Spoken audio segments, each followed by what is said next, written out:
Pada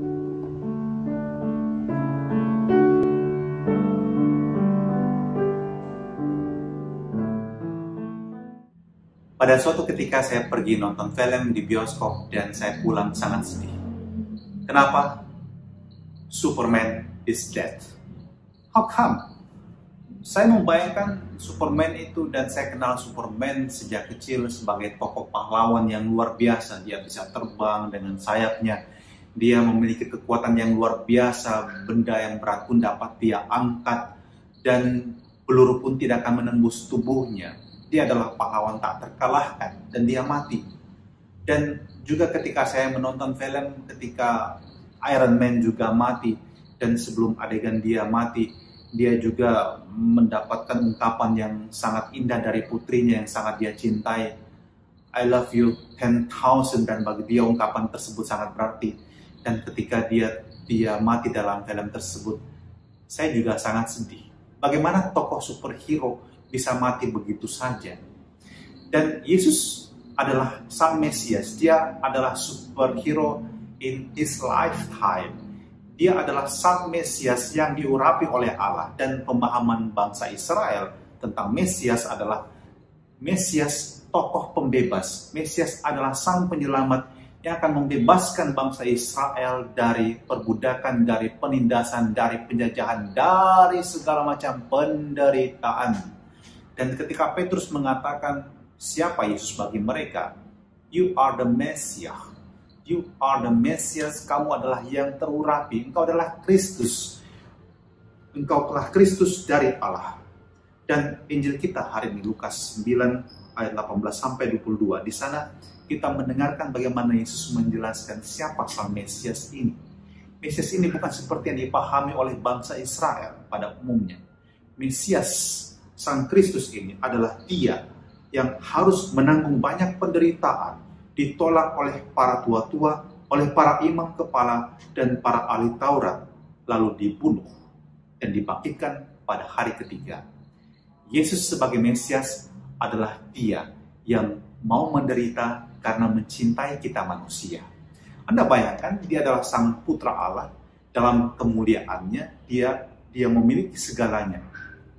Tetapi dia mau menghampakan diri, mengosongkan diri, dan menjadi manusia seperti kita, lahir di Bethlehem dalam segala kemiskinannya, dan wafat di salib dalam segala penderitaannya. Penderitaan yang terbesar yang bisa dialami oleh seorang manusia, itu telah dialami oleh Yesus di kayu salib. Dia mati, disiksa, dihina. Penderitaan macam apa lagi yang dapat dialami oleh seorang manusia?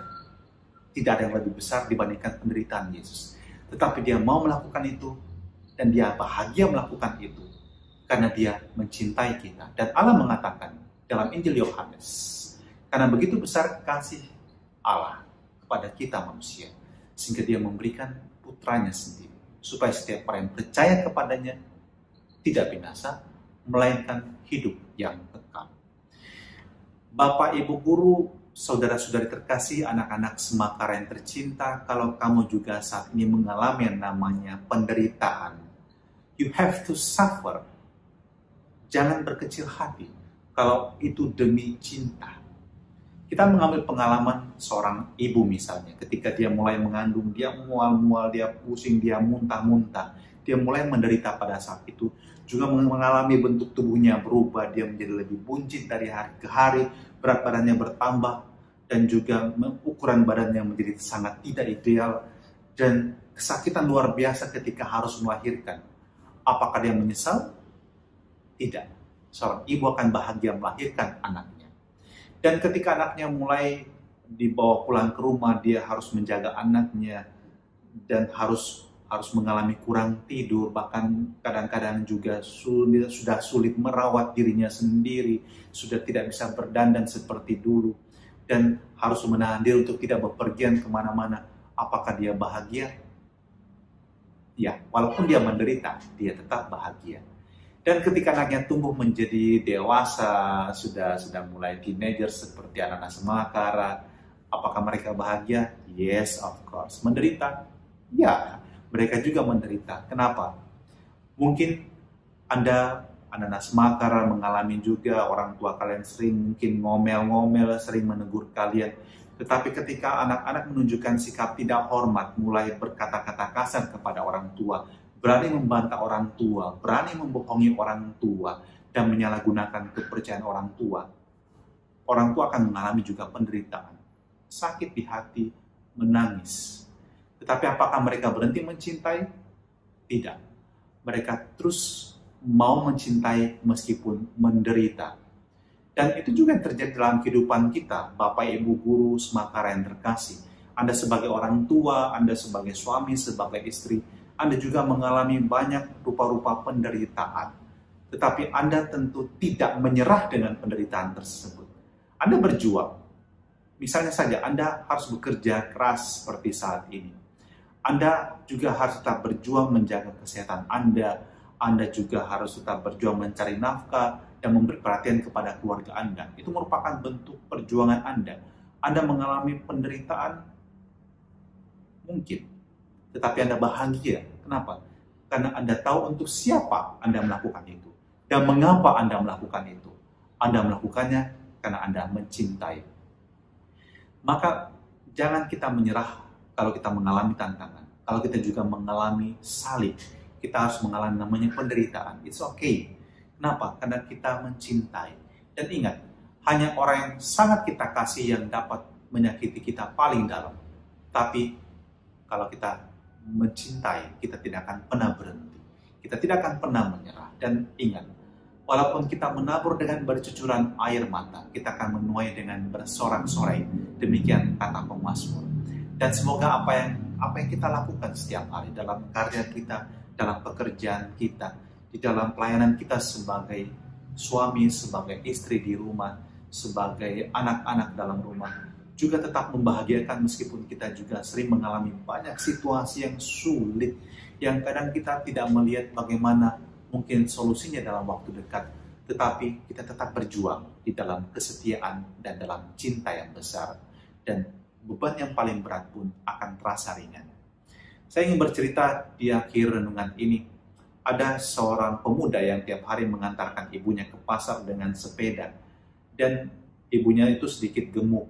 Dan di jalan menuju ke pasar tersebut ada sebuah pendakian. Kalau dia sudah mendekati pendakian tersebut, dia akan mengatakan kepada ibu dia, "Mak, turun kau dulu, kau berat, saya tidak bisa mengayuh sepeda saya ke atas." Maka mamanya harus turun dan berjalan kaki sampai ke puncak, lalu kemudian baru naik sepeda lagi. Tetapi kemudian setelah mengantarkan ibunya, si pemuda akan menjemput pacarnya. Pacarnya sih tidak lebih langsung dibandingkan ibunya, beda-beda tipis saja. Tetapi ketika pendakian tersebut, si pacar mengatakan, yang udah turunkan saya berat. Si pemuda mengatakan, "Tidak sayang, saya akan mampu, kita akan bisa bersama-sama." Dan dia menggenjot sepedanya dengan sekuat tenaga dan mandi keringat dan berhasil. Beban seberat apapun, kalau dengan cinta itu akan ringan. Juga anak semakara, belajar mungkin bagi Anda berat, meninggalkan kebiasaan yang terlalu menyita banyak waktu seperti main game yang terlalu berlebihan atau nonton terlalu berlebihan, juga mungkin bagi Anda berat. Tapi kalau Anda sayang pada orang tua Anda dan sayang pada masa depan Anda, itu tidak berat. Maka mungkin menderita itu tidak menyenangkan, tapi kalau dengan cinta akan terasa ringan. Suffering but happy. Semoga demikian. Mari kita berdoa. Ya Tuhan, kami bersyukur untuk firman hari ini dan semoga Engkau memberkati kami, para guru semakara, para pendengar renungan pagi ini, anak-anak didik kami yang terkasih di rumah dan orang tua mereka. Semoga dengan hati yang penuh cinta kami terus berjuang dalam hidup kami ini. Dan meskipun dalam banyak tantangan yang harus kami lewati, kami tetap memiliki hati yang bergembira sehingga semuanya menjadi obat yang mendamaikan hati dan senantiasa membuat kami tetap bersemangat. Dan berkatilah suster kepala sekolah, Bapak Ibu guru, anak-anak semakara yang terkasih, juga orang tua mereka di rumah, dan semua yang mendengarkan renungan pagi ini. Dalam nama Bapa dan Putra dan Roh Kudus. Amin. Sukses hari ini dalam ujian mid semester. Tuhan memberkati kita semua. Dan untuk pendengar renungan pagi ini, semangat, dalam pekerjaan Anda, dalam pelayanan Anda. Tuhan memberkati kita semua. Amin.